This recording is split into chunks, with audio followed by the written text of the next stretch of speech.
এই এই সাধু শ্মশানে না গিয়ে মন্ত্রীর বাড়িতে কেন ঢুকছে? নিশ্চয়ই কোনো ব্যাপার আছে। না, আমাকে সবটা দেখতে হবে। পারো, কিন্তু সেটা কি তুমি পারবে? পারবো পারবো মন্ত্রী মশাই, আমি সব পারবো। শোনো, আমার মাথায় একটা উপায় এসেছে। যদি তুমি সেই মতো কাজ করতে পারো তবে তোমারও লাভ, আমারও লাভ। মন্ত্রী মশাই, আপনি শুধু বলুন কি করতে হবে আমাকে, তারপর দেখুন কিভাবে চোখের নিমিষে সেই কাজটা আমি করি। হ্যাঁ,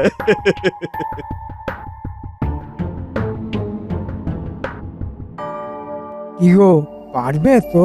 হ্যাঁ পারবো, কিন্তু মন্ত্রী মশাই, কেউ যদি আমাকে চিনে ফেলে? আরে পারবে পারবে। এই কৃষ্ণনগরের লোকের ঘটে এত বুদ্ধি নেই যে তোমাকে ধরবে।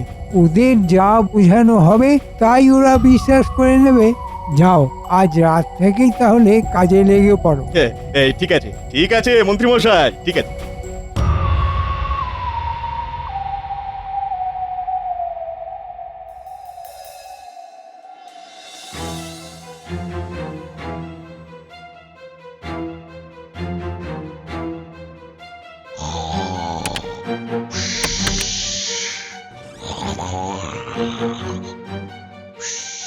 এই কপাল তো দেখছি নাক ডাকছে।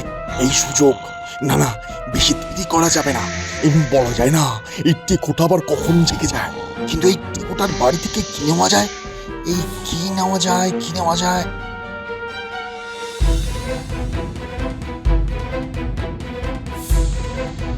হ্যাঁ হ্যাঁ, আরে আরে ওই তো একটা চাতা। হ্যাঁ হ্যাঁ, ওই চাতাটাই বরং নিয়ে যায়।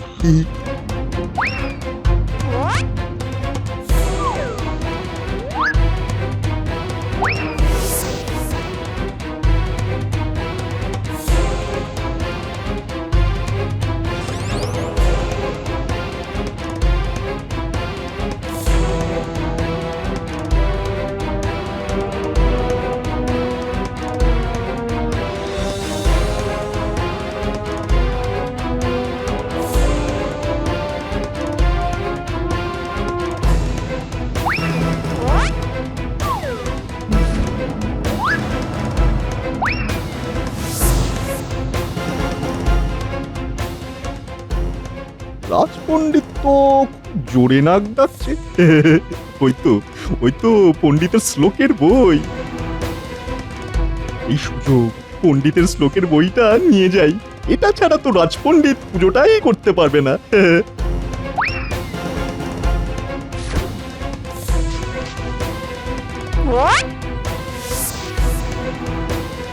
এই তো ভোলা ময়রার মিষ্টির দোকান। এখান থেকে মিষ্টি করার যে কড়াইটা আছে ওটা চুরি করতে হবে। কিন্তু সামনে দিয়ে দোকানে ঢোকা যাবে না। না না না না না না, হ্যাঁ পেছন দিয়ে ঢুকতে হবে। হ্যাঁ,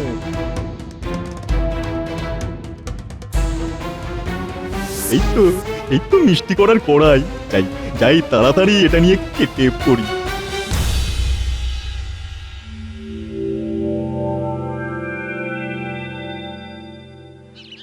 কই গো, আমার কোদালটা দাও দেখি, মাঠে যেতে হবে। আরে কত দেরি হয়ে গেল। এ কি, কোদালটা নিয়ে কোথায় গেল? কি গো, আরে কোদালটা দাও। হ্যাঁ গো, কোদালটা যে ঘরে নেই। নেই মানে? নেই তো গেল কোথায়? তুমি তুমি ঠিক করে দেখেছো তো? হ্যাঁ দেখেছি, কোথাও নেই। কাল বিকেলেই তো মাঠ থেকে ফিরে এসে ঘরে কোদালটা রাখলাম, এক রাতে উধাও হয়ে গেল। বাবা, আমার না মনে হয় কেউ এসে কোদালটা চুরি করে নিয়ে গিয়েছে। আমারও তাই মনে হচ্ছে রে পুটি, কিন্তু এইবার আমি কি করি বলতো? কোদাল ছাড়া কাজে যাব কিভাবে? হ্যাঁ গো, নতুন করে কোদাল কিনা তো অনেক টাকার ব্যাপার। কি করবে? ঘরে বসেই থাকতে হবে। কোদাল ছাড়া চাষাবাদ করবই বা কিভাবে? কিন্তু চুরিটা করলো কে? হায় হায় হায়, এ কি সর্বনাশ হলো আমার! এখন আমি কি করব? আচ্ছা, এবার একটু চুপ করো না। এমন করছো যেন আমাকে কেউ চুরি করে নিয়ে গিয়েছে। হ্যাঁ, আমাকে চুরি করে নিয়ে গেলে তো মনে হয় এত কাঁদবে না। আনতাম না তো, আমার অমন সাধের জাঁতা। হায় ভগবান, এ তুমি কি করলে? আমার বাবা কত স্বাদ করে আমায় জাঁতা খানা দিয়েছিল, সেটাও রাখতে পারলাম না। হ্যাঁ গো, তোমার এত ঘুম যে ঠাউর পেলে না খালি খালি মোষের মতো শুধু ঘুমোয় আর নখ ডাকে আরে তুমিও তো টের পাওনি তার বেলা। শোনো, সারাদিন এই সংসারে আমি অনেক কাজ করি, তারপর যখন ঘুমোই তখন ঘুমটা তো একটু গভীর হবে। আর তুমি সারাদিন কোন রাজকার্যটা করো শুনি? হ্যাঁ, আমি তো কিছুই করি না, সংসারটা এমনি এমনি চলে। এত যে খাচ্ছ তার অর্থ কোথা দিয়ে আসে শুনি? তুমি এবার আমাকে খাওয়ার কোনটাও দিলে তো? আমি আজকেই বাপের বাড়ি চলে যাব। হ্যাঁ, চলেই যাব। হ্যাঁ, যাও যাও, কত যাবে দেখা আছে, কিন্তু আসল ব্যাপারটা হলো চুরিটা করলো কি? লোকের পুস্তিকাটা যে কোথায় রাখলাম কিছুতেই খুঁজে পাচ্ছি না। কাল রাতে যখন ঘুমিয়েছিলাম তখন তো আমার পাশেই ছিল, তাহলে গেল কোথায়? না, কোথাও তো নেই। তাহলে কেউ কি এসে আমার এই শ্লোক পুস্তিকা চুরি করে নিল? তাহলে আমি পুজো করতে যাব কিভাবে? এই পুস্তিকা ছাড়া তো আমি পুজো করতেই পারবো না। কোনো শ্লোকেই তো মুখস্থ নেই, সবকিছুই তো দেখে দেখে বলি। তাহলে এখন কি হবে? মহারাজ জানলে তো আমাকে শুলে চড়াবেন। না না না না, যে করেই হোক আমার শ্লোক পুস্তিকা খুঁজে বের করতেই হবে, করতেই হবে। মহারাজ, আপনি একটা বিচার করুন। আমরা সাধারণ মানুষ, দিন আনি দিন খাই, তার মধ্যে কিছু প্রয়োজনীয় জিনিস এইভাবে রাতের অন্ধকারে চুরি হয়ে যাচ্ছে। অর্থের অভাবে আমরা সেই জিনিসগুলো কিনতে পাচ্ছি না। মহারাজ, মহারাজ আপনি কিছু করুন। হ্যাঁ, কৃষ্ণনগরে চুরি? হ্যাঁ মহারাজ, যার যা পাচ্ছে নিয়ে চলে যাচ্ছে। আমারও কিছু পুস্তিকা নিয়ে চলে গিয়েছে। তাই নাকি? তা আর কার কার কি চুরি হয়েছে? আমার জাতা চুরি হয়ে গেছে মহারাজ। আমার ওই মিষ্টি করার কড়াইটা চুরি হয়ে গেছে মহারাজ। আমার পেতলের কলসি চুরি হয়েছে মহারাজ। মহারাজ, আমার বাড়ির জাতা চুরি হয়ে গিয়েছে। আপনার বৌমা তো রীতিমতো কান্নাকাটি শুরু করে দিয়েছে। এ তো বড় চিন্তার বিষয়। সেনাপতি, হুকুম করুন মহারাজ। এই তুমি কোটা গ্রামে সেপাই লাগিয়ে দাও। কোন চোর রাতের বেলা এই কাজ করছে সেটা দেখো। মহারাজ, আমি এই ঘটনা শোনার পরই সেপাই লাগিয়ে দিয়েছিলাম গোটা গ্রামে সেই চোরকে ধরার জন্য, কিন্তু কোথাও সেই চোরকে খুঁজে পাওয়া যায়নি মহারাজ। আচ্ছা মন্ত্রী, তোমার কাছে কোনো উপায় আছে? এই সুযোগ এখনই সাধু বাবার কথাটা পারতে হবে। হ্যাঁ মহারাজ, আমার মনে হয় বেদ বাবার কাছে গেলে এর একটা সমাধান খুঁজে পাওয়া যাবে। হ্যাঁ, বেদ বাবা?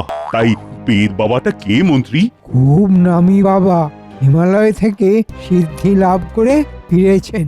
আমাদের এই কৃষ্ণনগরের সীমানায় যে বড় বটগাছটা আছে না, সেখানে বসে তপস্যা করে, চোখ বন্ধ করে সত্যি মিথ্যে সব বলে দেয়। আমার মনে হয় উনি এই বিপদ থেকে আমাদের সকলকে উদ্ধার করতে পারবেন। কই, আমি তো হরদম ওই রাস্তায় যাতায়াত করি, কোনো বেদ বাবাকে তো দেখিনি। তুমি দেখতে পাওনি সেটা তোমার ভুল গোপাল। নিষ্ঠা মনে দেখলে ওনাকে দেখা যায়। মহারাজ, আমি বলি কি, সবাই মিলে ওই বেদ বাবার কাছে একবার যাই। উনি নিশ্চয়ই কিছু না কিছু একটা উপায় বলে দেবেন। বলছো? তাহলে সবাই মিলে যাওয়া যাক ওই বেদ বাবার কাছে, দেখি উনি কি বলেন।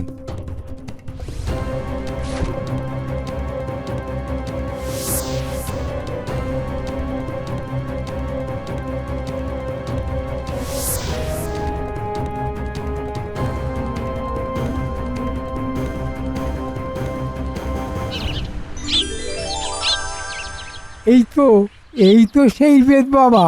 প্রণাম নেবেন বাবা। বল, কি হয়েছে? বাবা, আমাদের এই কৃষ্ণনগরে খুব চোরের উৎপাত হয়েছে। চোর এসে এই সাধারণ মানুষগুলো সব দরকারি জিনিস নিয়ে চলে যাচ্ছে, কিন্তু কিছুতেই চোরে দেখা পাচ্ছি না। তাই আমরা সবাই আপনার শরণাপন্ন হয়েছি। আপনি কিছু যদি একটা ব্যবস্থা করেন। আমাদের মহারাজও আপনার কাছে এসেছেন। এই কৃষ্ণনগরের চুরি কোনো সাধারণ চুরি নয়। দোষ করেছে এই কৃষ্ণনগরে, এই দোষ কাটাতে হবে, যজ্ঞ করতে হবে, না হলে এক এক করে সব শেষ হয়ে যাবে। হ্যাঁ, যজ্ঞ করতে হবে? হ্যাঁ, আজ অমাবস্যা, আজ রাতে আমি সারা রাত শ্মশানে যজ্ঞ করব। হ্যাঁ, ঠিক আছে ঠিক আছে, তাহলে আয়োজন শুরু করুন। মহারাজ, আয়োজন করার জন্য তো অর্থ দরকার। উনি নির্ছাড়া মানুষ, আমাদেরকেই সব জোগাড় করে দিতে হবে মহারাজ। ঠিক আছে ঠিক আছে, যা অর্থ লাগে কোষাগার থেকে নিয়ে দিয়ে দাও, কিন্তু হ্যাঁ মানে সবাই যেন জিনিসগুলো ফেরত পায়। হ্যাঁ মহারাজ, আপনি কোনো চিন্তা করবেন না, আমি সব বুঝে নেব। কি ব্যাপার, এই মন্ত্রী মশাই সব কিছুতে এত উৎসাহী হয়ে আছেন কেন? নিশ্চয়ই কোনো না কোনো ব্যাপার তো আছেই। এই মন্ত্রীর ওপর নজর রাখতে হবে। ওহ, এই ভগবান একেবারে জমিয়ে অভিনয় করছে, আমার যে কি আনন্দ হচ্ছে আমি তা বলে বোঝাতেই পারবো না। ঠিক আছে ঠিক আছে, তাহলে ওই কথাই রইলো। আর আপনি তাহলে যজ্ঞের ব্যবস্থা করুন। আপনি চিন্তা করবেন না মহারাজ, এই বাবা যখন কথা দিয়েছেন তখন সকলের জিনিস ফিরিয়ে দেবেনই। মন্ত্রী এত নিশ্চিত কিভাবে যে ওই সাধু সব ফিরিয়ে দেবে? না, গন্ডগোল তো নিশ্চয়ই কিছু আছে। চোখে চোখে রাখতে হবে মন্ত্রীকেও আর এই সাধুকেও। হ্যাঁ,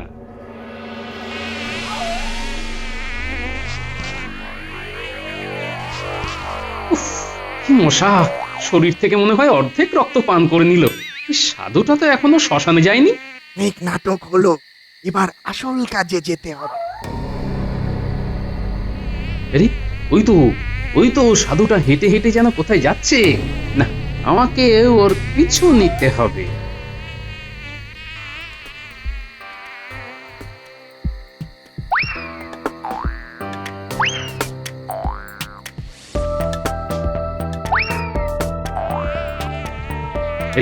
এই সাধু শ্মশানে না গিয়ে মন্ত্রীর বাড়িতে কেন ঢুকছে? নিশ্চয়ই কোনো ব্যাপার আছে। না, আমাকে সবটা দেখতে হবে। মন্ত্রীমশাই নিন, এইবার আমার ভাগটা বুঝিয়ে দিন দেখি। আরে এত কেন ব্যস্ত হচ্ছ? আগে একটা বড় সড়ো দাও মারি, তারপর ভাগ বুঝে নেবে। বড় সড়ো দাও মানে? শোনো, কাল রাতে মহারাজের আস্তাবল থেকে মহারাজের প্রিয় ঘোড়াটা চুরি করে এনে আমার বাড়িতে রেখে দেবে। তারপর সেই ঘোড়াটা ফিরে পাওয়ার জন্যে মহারাজ উতলা হয়ে তোমার কাছেই আসবেন। তুমি আবার যজ্ঞ করার নামে প্রচুর অর্থ চাইবে। তারপর অর্থ পেয়ে গেলেই সেদিন রাতেই আবার মহারাজের আস্তাবলে গিয়ে ঘোড়াটাকে রেখে চলে আসবো। ব্যাস, তারপর শুধু মোহর আর মোহর, মোহর আর মোহর। মন্ত্রীমশাই, আপনার বুদ্ধির কোনো তুলনা নেই। হ্যাঁ, এমনি এমনি কি আর কৃষ্ণনগরের মন্ত্রী হয়েছি? যাক, সেসব কথা ছাড়ো। যেগুলো চুরি করে এনেছিলে আজকে রাতের মধ্যেই কিন্তু সবাইকে সবার বাড়িতে জিনিসগুলো ফেরত দিয়ে আসতে হবে, নাহলে কিন্তু কেউ তোমাকে সাধু বলে বিশ্বাস করবে না। হ্যাঁ হ্যাঁ, তাই করি। কোথায় রেখেছেন জিনিসগুলো? আমার ভাড়ার ঘরে রাখা আছে। চলো চলো, তাড়াতাড়ি চলো। আচ্ছা, তবে এই ব্যাপার। হ্যাঁ, ওই মন্ত্রী ভগবানকে সাধু সাজিয়ে এইসব করছিল। হ্যাঁ, দাঁড়াও মন্ত্রী, তোমার খেলা আমি শেষ করছি। তোমার জালেই আমি তোমাকে ফাঁসাবো। আমার নাম গোপাল।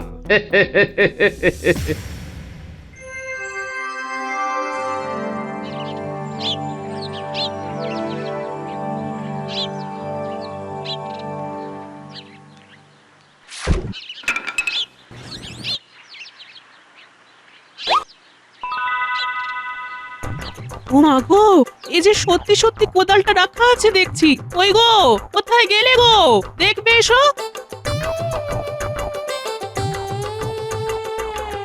কি হয়েছে? আরে, এই তো আমার কোদালটা। তার মানে ওই সাধু বাবা ঠিকই বলেছিলেন, এই কৃষ্ণনগরে সত্যিই দোষ লেগেছিল। যাক বাবা, সব দোষ কেটে গেছে। আমরা আমাদের কোদাল ফিরে পেয়েছি, আর কোনো চিন্তা নেই। বাবা, বাবার আশীর্বাদে সব দোষ কেটে গেছে।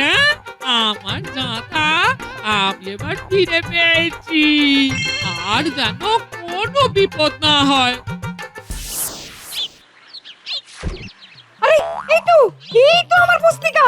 যাক বাবা, ওই সাধুর কথা ঠিকই হয়েছে। জয় বাবা বিদ বাবা, জয় জয় জয় বাবা বিদ বাবার জয়। সাধু বাবা তো বলেইছিলেন আজকে সকালেই নাকি ওই চুরি হয়ে যাওয়া মিষ্টি করার কড়াইটা ফিরে পাবো। যাই দেখি। আরে এই তো আমার কড়াই। সাধু বাবা তাহলে ঠিকই বলেছিলেন। জয় জয় সাধু বাবার জয়, জয় জয় সাধু বাবার জয়, জয় সাধু বাবার জয়।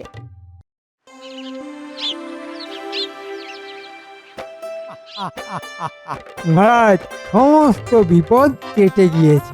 যার যা যা চুরি হয়েছিল সবাই সবকিছু ফিরে পেয়েছে। বাবা বাবা বাবা, এ তো বড় খুশির খবর।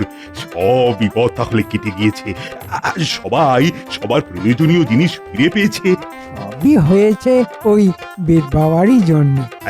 তাহলে কৃষ্ণনগরে আর কোনো চুরি হবে না তো মন্ত্রী? এটা তো আমি বলতে পারবো না মহারাজ, তবে হ্যাঁ, চুরি হলে বেদ বাবা তো আছেই, উনি যজ্ঞ করে আবার সব ফিরিয়ে দেবেন। সত্যি মন্ত্রী, তুমি যদি ওনার খোঁজ না দিতে তাহলে কৃষ্ণনগরের দোষ তো আমি কাটাতেই পারতাম না। মহারাজ, আপনার পাশেই তো সব থেকে বড় দোষ দাঁড়িয়ে আছে। আপনি সেটা বুঝতেও পারছেন না, কিন্তু আপনি না বুঝতে পারলেও আপনার শুভাকাঙ্ক্ষী হিসেবে সেটা ধরিয়ে দেওয়া আমার কর্তব্য মহারাজ। না না মহারাজ, এসব বলে আমার লজ্জা দেবেন না। এটা তো আমার কর্তব্য। মন্ত্রী মশাই, আপনি যদি ডালে ডালে চলেন, আমিও চলি পাতায় পাতায়। আজ রাতেই আপনার এই সমস্ত কীর্তিকলাপ সবার সামনে তুলে ধরবো। তখন দেখবো আপনি লজ্জায় মুখটা কোথায় লোকান।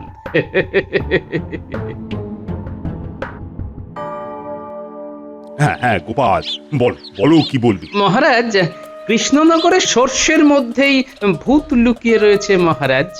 তার মানে কি বলতে চাইছো কি গোপাল?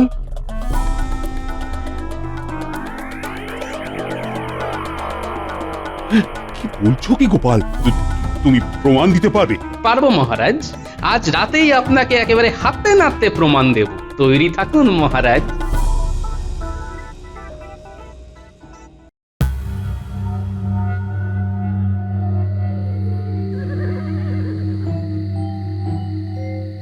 এই নে তোর একটা, এই তোর একটা, এই তোর একটা। শোন, মন্ত্রী আর ভগবান যখন ঘোড়া চুরি করতে আসবে, ঠিক সেই সময় হ্যারিকেনের আলোটা বড় করে বেরিয়ে আসবে। মন্ত্রীকে একেবারে হাতে নাতে ধরতে হবে, বুঝলি? নে নে নে, ওই দিকটাতে চলে যা। ঠিক আছে দাদু। শোনো, আমি যখন ইশারা করব ঠিক তখনই যেন চলে এসো, কেমন? ঠিক আছে গোপাল, তুমি চিন্তা করো না, আমরা সব এখানেই আছি। এইবার আসল জিনিসের পালা।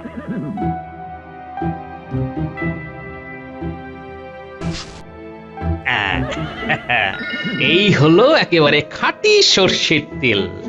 এই তেল এখানে ভালো করে ছড়িয়ে দিতে হবে। তারপর অন্ধকারে মন্ত্রী আর ভগবান কিছু দেখতে না পেয়ে এই তেলে একেবারে ধপাস।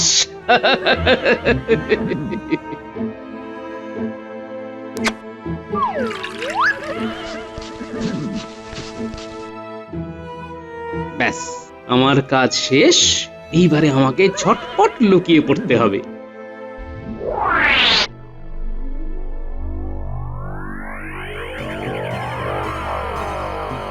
ও দাদু, মন্ত্রী মশাই তো এখনো আসছেন না।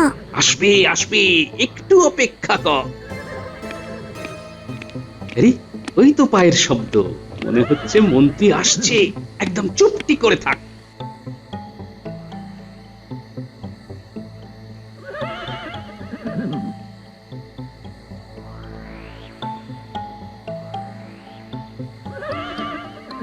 এসো, আমার সাথে সাথে এসো।